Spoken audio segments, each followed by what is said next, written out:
Welcome to Oh Hell No with Nicole.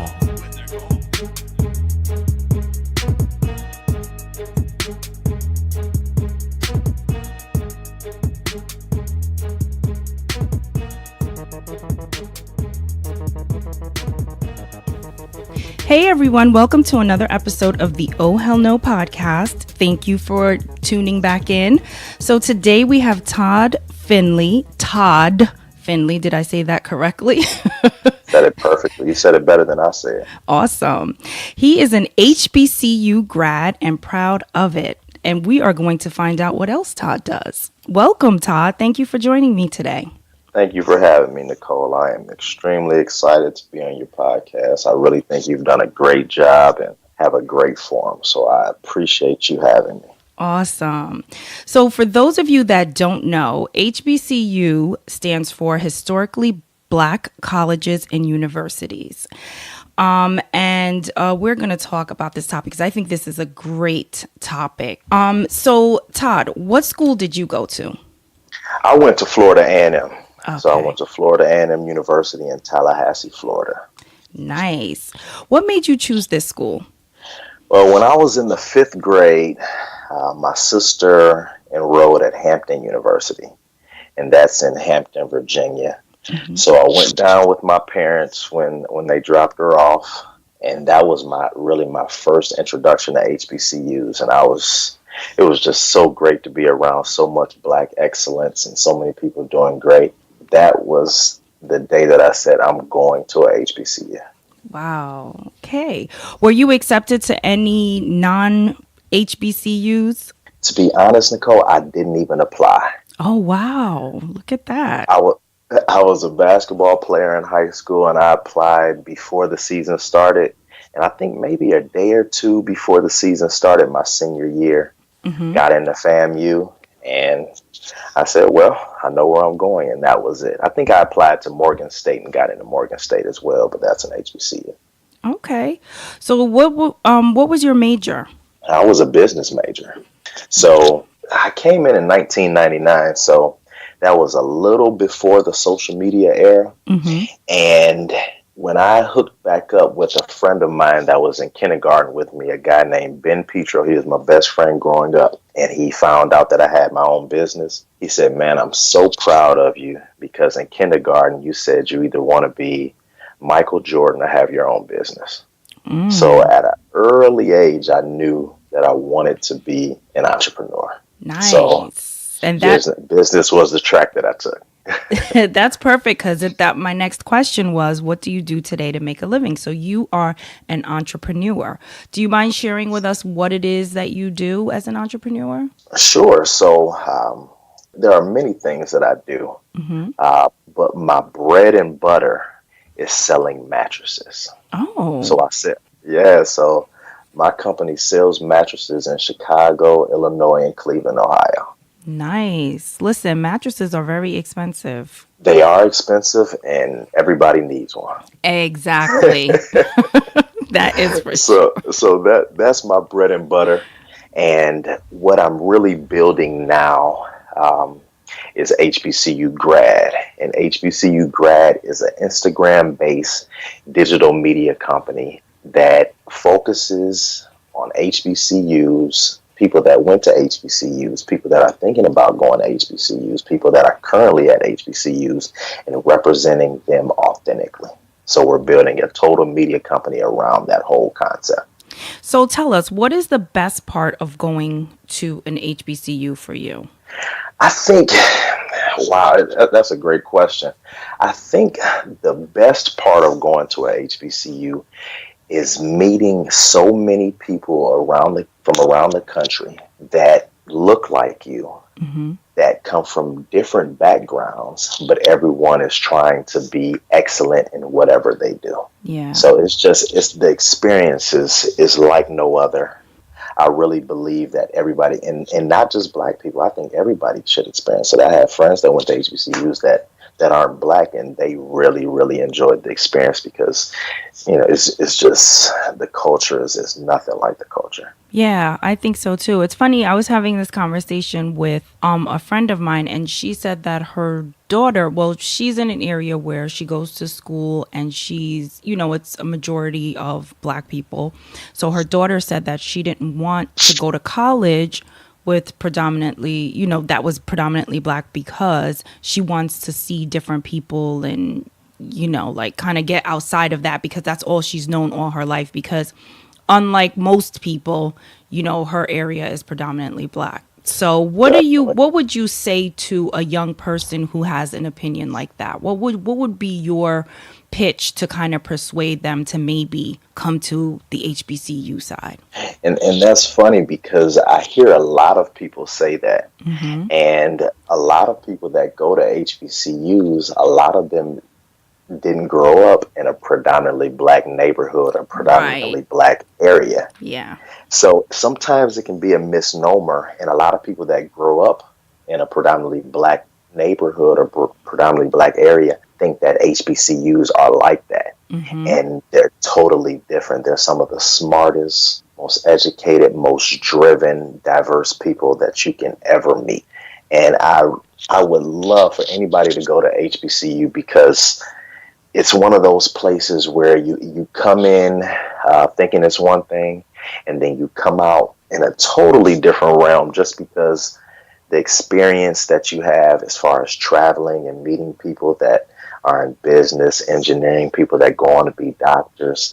Now, a couple people that I went to, they became mayors. So you have the mayor of Atlanta went to school with me, the mayor of St. Paul, Minnesota went to school with me, the mayor of Cairo, Georgia, they all went to FAMU. And it's an unbelievable experience that if somebody can just experience it, they would really, really, really appreciate it. Yeah, that's what I kind of said to her. I said that I feel like the people that she's going to meet is going to be so different from what she's used to, because you're going to meet so many different young black people from all over, who have lived in different areas and experienced different things, and they're bringing all of that to that one place. So I just feel like, it's not going to be the same.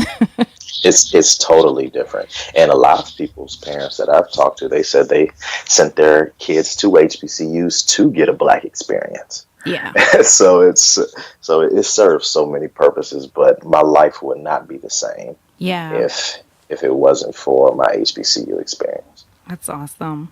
So what do you say to people who say, well, going to an HBCU, it makes you so pro-black and anti everything else? Like, some people might say, why do you want to segregate yourself? Or why, don't do that, because it just looks like you just all pro-black and everything. What would you say to that?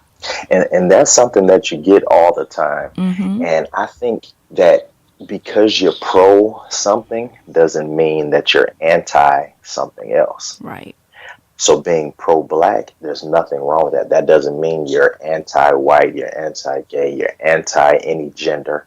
All it means is that you truly know yourself. Mm-hmm. You're happy about who you are and where you come from. And you believe that what you have in you can help the world. Right. Yeah, absolutely.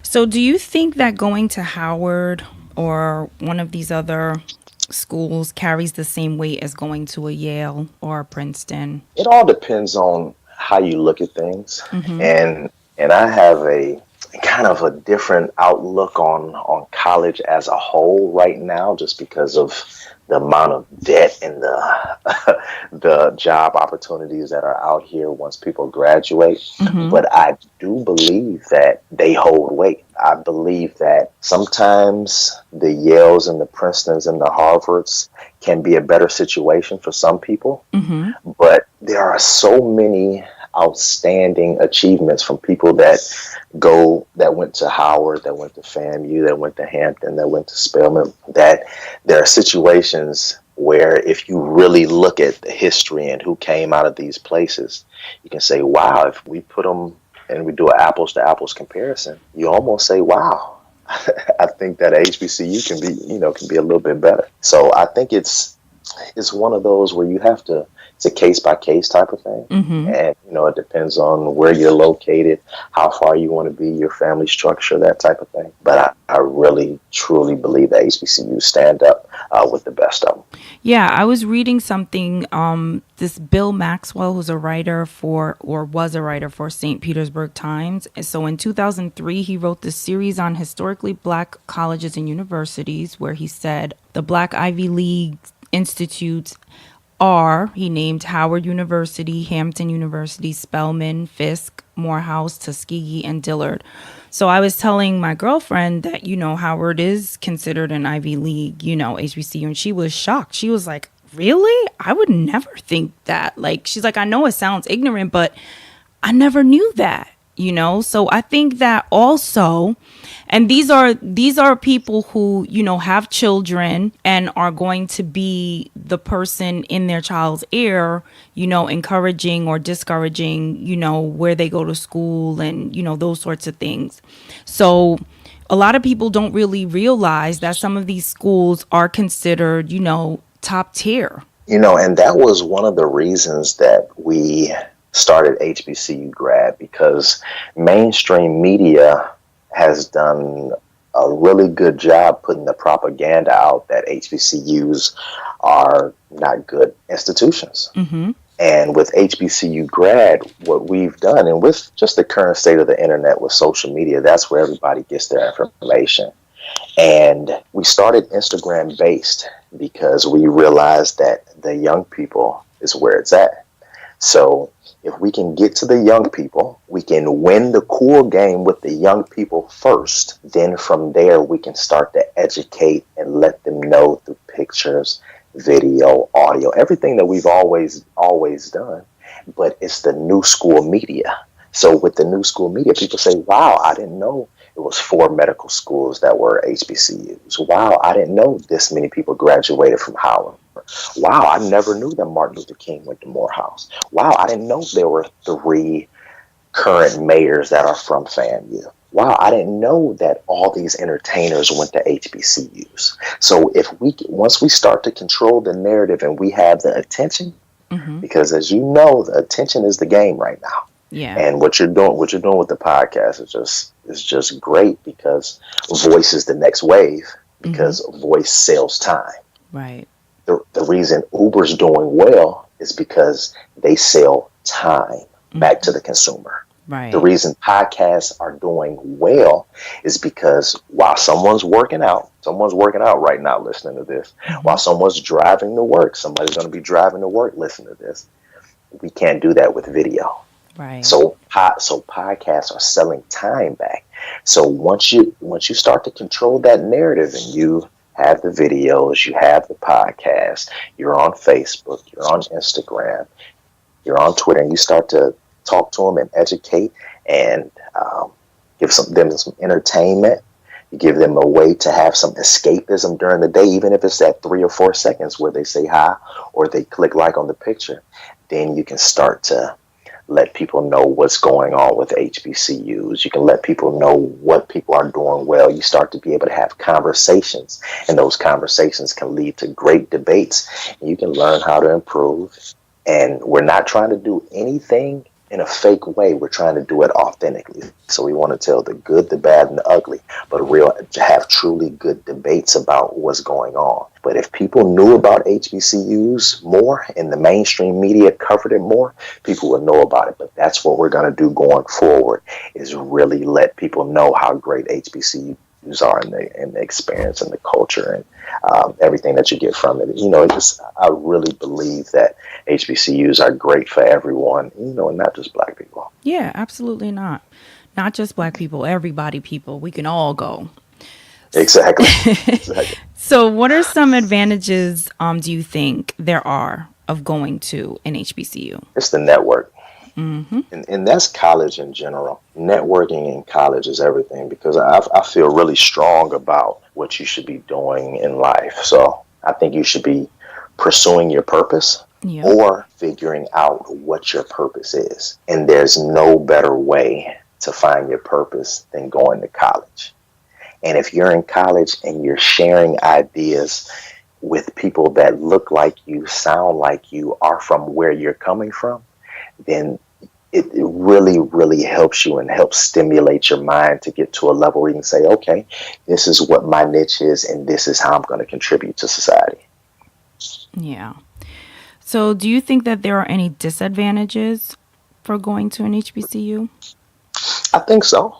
I think with anything, there's some good and there's some bad. One of the disadvantages is probably you don't get a chance to meet people from different nationalities during their formative years. Mm-hmm. So with FAMU, right across the street was Florida State. And I didn't get a chance to meet a lot of Florida State people. And that's really one of my regrets from being in Tallahassee. But when I was there, it was a little different because the internet really wasn't around. You had MySpace come at the end of my career.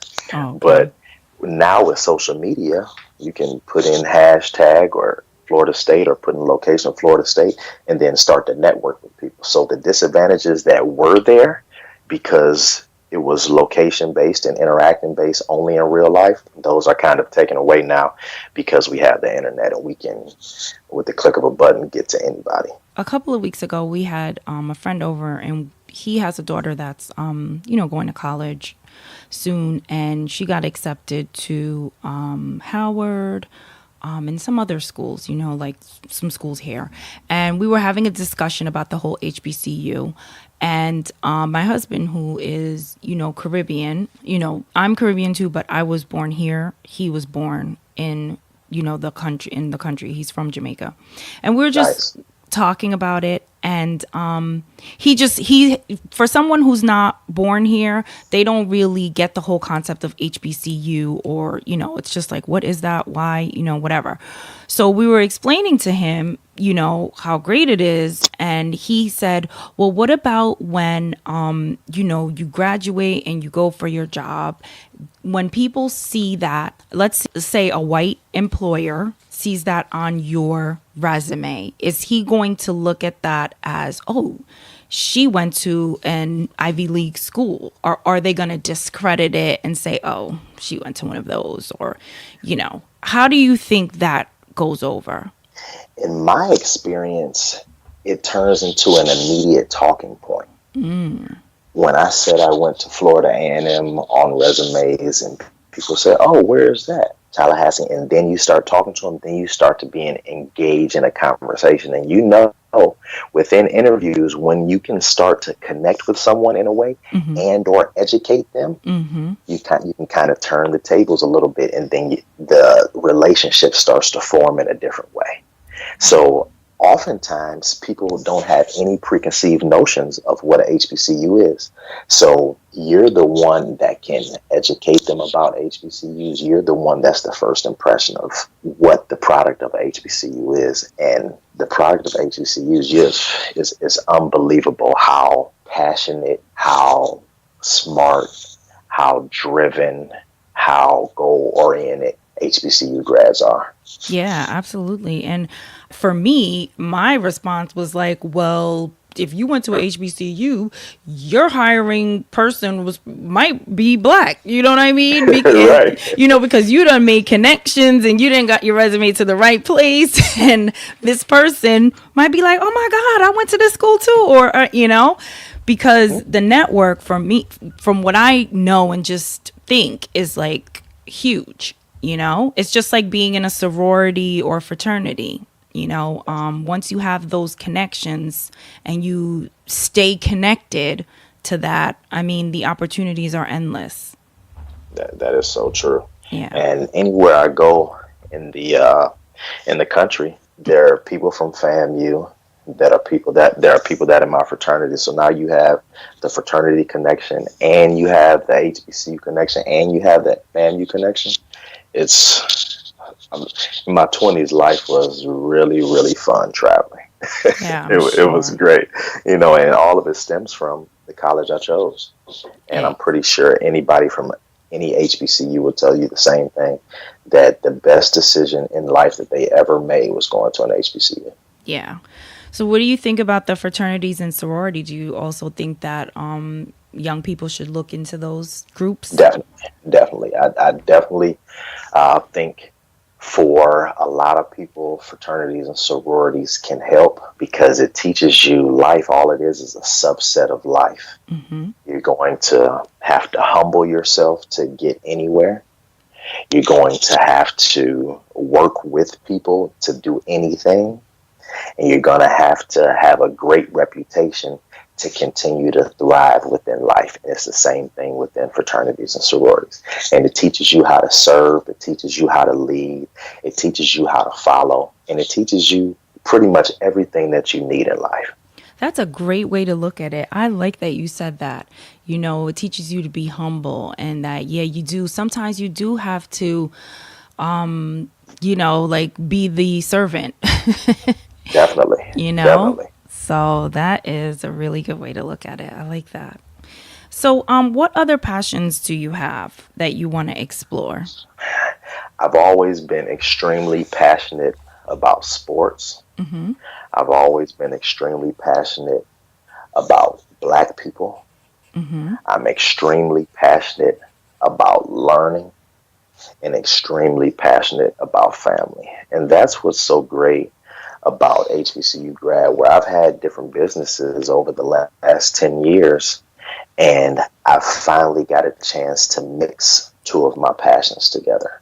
So once you get to the point where you can mix, well, I've gotten to the point where I've mixed business with Black people, well, let's say 3 passions, and HBCUs, Mm-hmm. I haven't felt like I've worked on HBCU grad in the last year and a half, because every day it's so fun, because I get so much great feedback. I love it. And when you love something, you're going to work at it enough to be good at it. And you know, once you become good at something, it really gets fun. Yeah. That is the truth. Yep. Mm-hmm. That's awesome. I love that. So is there anything else that you want to tell us about HBCUs? You want to give us a final thought about HBCUs? You know, you covered a lot of things, but what I would mainly want to tell people is to keep their mind open if they don't know about HBCUs, and reach out to people that do know about them and have those discussions. It's so important that anybody from all walks of life, we need to talk about these things. We need to talk about how you asked me, what's the advantages, what's the disadvantages, how do people react to it? And I think it allows people to see it from a different vantage point, and then it allows you to get different feedback on how to improve things. And you know, HBCUs are just a great place to enjoy yourself. If you've never been to a HBCU homecoming, oh my. Yeah, I just hear about them and I see them. Like when I graduated from high school, I got accepted to this little school in Raleigh, North Carolina. It was called Shaw University. I don't even know if it's still around, but it was a Black school, not Ivy League, because I wasn't that into my studies back then, y'all. But I was so Makes 2 of us. Yeah, you know, I totally regret that. But, you know, you live and you learn. So I went to this school and it was so amazing. I really loved it. I met so many different people from different walks of life. And where I grew up, I went to a high school that was mixed. It was like mostly whites, Blacks, Hispanics. You know, it was like a big population of everything. But if I had to say, it probably was more white than anything. So for me to go to Raleigh, North Carolina, and, you know, just be surrounded by Black folks, it was just an amazing experience for me. I loved every moment. And I didn't stay long because I messed up my financial aid papers. So I had to come back home. You know, we all got a story. Definitely. Right? So I came back home, went to community college, and I got pregnant. But that's for another podcast, y'all. I can't tell y'all all of that now.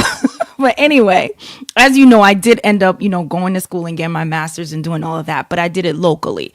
But the point of what I'm saying is that for that one semester that I went to that school, it was so much fun. And I met so many people who were just so fascinating and so smart, and they looked just like me. And then I met people who were from, you know, down south, who things down south is so different from up north, like, and you don't realize that, you know, they have an accent, they have their own slang, the way they talk, the way they dress, everything. It was just an amazing experience. So I could not even imagine going to like a really good school, top tier with, I mean, that would be like everything, you know, being where I am today and knowing what I know today, you know. Definitely. And it's crazy you say that because I spent some time in Raleigh, Durham. So I got a chance to spend some time on Shaw University's campus. I got a chance to spend some time on North Carolina Central University's campus, even UNC Chapel Hill and Duke, because I was there on an internship. I did an internship with IBM. I was a fixed asset accountant for them for about 6 or 7 months on internship. I was getting paid too. I think I was getting paid $700 a week while I was in college. You know, I was so rich, it was unbelievable. You know, so I really got a chance to, you know, see what they had going on. And I'm originally from Cleveland, Ohio. So the furthest south that I had been was Hampton with my sister, but she was there when I was in the 5th to the 8th grade. So I was still so young. You know, I got a chance to experience it, but, you know, I didn't get a chance to experience it real heavy while she was there. Yeah. Then I had a cousin that went to Morehouse. So while I was in high school, I used to go down and visit him, and I used to hang out on Morehouse and Spelman's campus. But I knew with me being in Atlanta as a young black man, it was going to be hard for me to focus. Yeah. So my choice was FAMU, and I never even visited FAM before I went. I just had been to Miami before, so I figured it was palm trees and beaches. Yeah. And a black school with a great business school. And in 97, FAM won College of the Year. So with me getting there in 99, it was, you know, you had all the National Merit Scholars coming to FAM, because that's how it usually works. Usually that second year after a college has won College of the Year, that's when everybody starts to come. So I thought I was going to be, you know, Palm Beaches on the beach every day. And I got down there, it was, you know, dirt roads and pretty much southern Georgia. Right. But it was, it was just awesome. Yeah. And, you know, it's just, if anybody gets a chance to go to a homecoming and spend some time down there, yeah, they would truly, truly appreciate it and see the love that everyone has for each other, the excitement that everyone has. Yeah. It's just amazing. It's something it's hard to put in words how great an HBCU is, but it really is. It really is great. I could just imagine. I'm telling you, just from my small experience that I had, I thought it was fabulous. And I just want to say that, you know, we're not saying that going to a school that's not predominantly black is a bad thing, or we're not saying because we're black, you want to be around just black people. We're just saying that the experience of this is just as great. And if you can and want to, you should do it, you know, but definitely. Other schools are amazing as well. Definitely. You have love for all schools. Just the college experience is just great. You get a chance to be 18 to 22, 23, 24, however long it takes you to finish. And it took me 7 years to finish. So I didn't graduate till I was 23. Yeah. And it was just awesome. It's, you know, you get a chance to meet so many people, have a lot of fun. You know, go to class, you know, and really learn how to do all the soft skills that you're going to need in life going forward. And we always say, if we're ever reincarnated, put us as a sophomore with a car in our own place on the HBCU campus. Yeah, exactly. Right. So, you know, this is the Oh Hell No podcast. So you have to share an Oh Hell No moment with us. It could be something personal, something professional, something from your HBCU days, but make it good. Direct me in the right direction that you want me to go, because I have so much empathy for people's thoughts and what they believe in. Even on Instagram, when someone comes in and says, F HBCUs, we don't like you guys. You guys are all about segregation and we're trying to integrate. And so I reply respect, because I already know that they've lost in life. If you have that type of energy and that type of hate towards anything, you've already lost in life. So even with the haters, and even when I say, oh, hell no, I still have so much empathy towards their perspective that allows me to be humble and say, hey, their perspective is their perspective. And I almost feel sorry for anyone because I want them to do well. And I know that they've already lost because of their mind state or what they've been through or people that have put different things into them. So direct me in the right way. Which way before I you do that, I just want to share a thought. So now, here's the thing. We're not trying to segregate anything because HBCUs are open to people of all ethnicities, colors, races, whatever. Anyone can go to an HBCU. So it's not a matter of segregation, right? So I never understand when people come at you like that, or, anyone who's supportive of an HBCU. It's just really ignorant and ridiculous. And do we say the same thing about, the Yales and the Princetons of the world, where it's predominantly white? No. If you apply to the school, you get into the school, good for you. Go. No matter what color you are, right? So it boggles my mind. People that think like that. Anytime we want to say something about something or be unified on a topic, we're trying to segregate, or we're trying to start a revolution just for us. Like, right. I really don't get it. It's crazy. Like you say, Black Lives Matter. That doesn't mean other lives don't matter. We're just saying, hey, you're killing us. We're here and we matter. That's all we're saying, people. Ain't nobody saying y'all don't matter. Right. So, I'm totally with you, Nicole. I'm totally with you. That just really pisses me off. It's just, I don't get it. Right. The last time I said, oh, hell no, is when Donald Trump put someone that had never had any experience with HBCUs ahead of an HBCU initiative. And there are many times that Trump has done stuff that made us say, oh, hell no, but that one really got to me. So I said, oh, hell no, when Donald Trump put somebody above and in charge of HBCUs that did not have any HBCU experience. That's crazy. But you know what? To me, that just proves that, honestly, in this world that we live in, if you know the right people, you don't need experience in nothing. You don't? I'm just saying, let's keep it real. And or if you have the right skills. There are kids nowadays that play video games on Twitch, and at 12, 13 years old, they're making, per 1,000 viewers, they're making $250 per month. Yeah. Per 1,000 viewers. Yeah, it's crazy. You have kids that are going on Craigslist, picking up free stuff and reselling it and making $50,000 to $100,000 a year. Yeah. So it's unbelievable. It used to be who you know, and it used to be some people, the misnomer was what you know. Now you put those two together, right? Yeah, because I think it's crazy that, for us regular folks out here, you need 5 years experience. I forget someone I was interviewing, and they were like, you need 5 years experience fresh out of, college to get an entry level position. But then you have someone running the country who doesn't have any political experience at all. So when I don't get a job, I feel like going off. Like, really?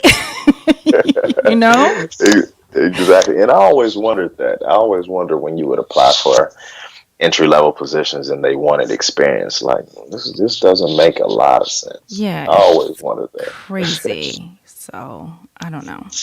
Well, it was such a pleasure talking to you today.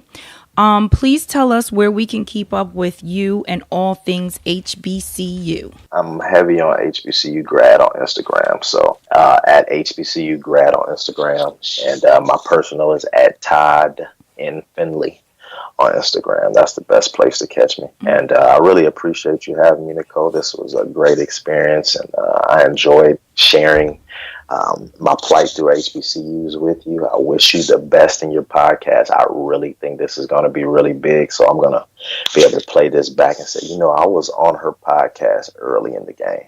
Oh, you're so sweet. I hope so. And when you blow up, holla at a brother. No, so I will remember you, Todd, for real.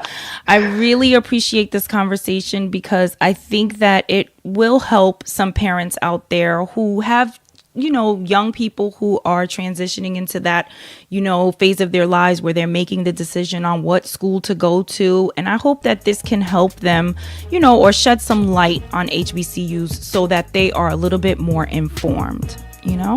So thank you very much. Thank you, Nicole.